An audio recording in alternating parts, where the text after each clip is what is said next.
Back on April 2020, I received my Tesla Model 3 Standard Range Plus.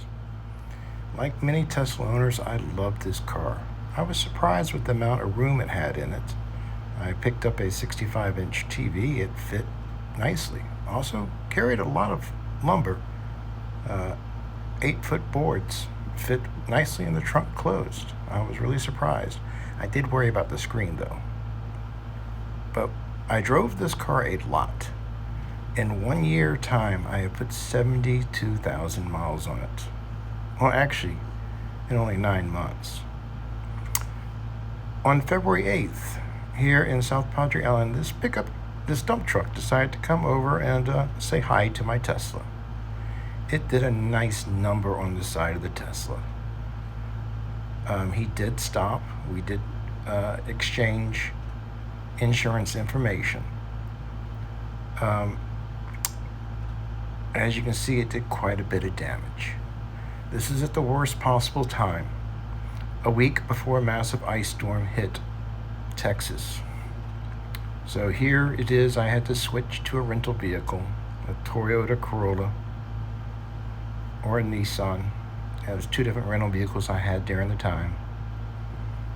And we had a weak ice storm where the hotel I was staying at had no power and no water for a week. It was really miserable during that time. But it was even worse having my Tesla sitting in the parking lot, waiting for the other guy to call the insurance company to get moving on this. And of course, with the ice storm, a lot of cars have been damaged and was going to body shops. So it was after the ice storm, my car finally got moved to a body shop in San Antonio. Now, mind you, this started on February 8th. Once it got up to San Antonio, it sat in their parking lot. This was the ice buildup on the rental vehicle, sorry. Once it got to San Antonio, it sat in the parking lot of the first body shop for almost a month. And then they said it was going to be 6 to 8 more weeks before they could even start an estimate. So it got moved to another body shop. They did a good job, I have to say. But the problem is, while working on that, they found that the first body shop actually took parts from my car to fix someone else. They admitted to taking the GPS antenna. They did have it, but I had to yell at them so they can take it over to the other body shop so they can install it. After receiving my car, it is pretty good. There's a little bit of gap that I wasn't happy about, but it's better than nothing. I found that the first body shop obviously also took my mobile charger. They will not admit to it, but now I'm out of a mobile charger. That is $500. Now what?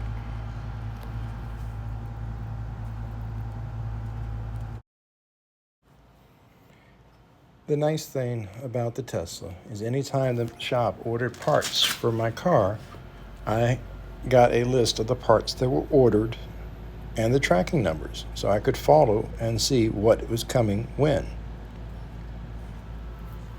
And that gave me a little bit more comfort knowing the shop was ordering parts. But when I saw a rearview mirror, that's what made me start asking questions. That's when we found out the previous body shop was stealing parts from my car to fix other people's cars. This also delayed my repairs. Plus, when the shop ordered the seat belt that they needed for the rear, UPS flagged it as hazardous material and refused to deliver it. That added another couple of weeks to the process. So I was without my Tesla from February 8th up till June 10th. An extremely long time to be without your car. And now, without my mobile connect adapter, I am limited only to superchargers and destination chargers. I have no way to plug in anywhere. I'm not sure why they took just the mobile connect. and left all the other adapters and plugs. Just to let you know, the entire repair came to over $16,000. The parts were only close to $7,000. The rest was labor. But the shop did a pretty good job, and I will have to give them a lot of credit for the work they did.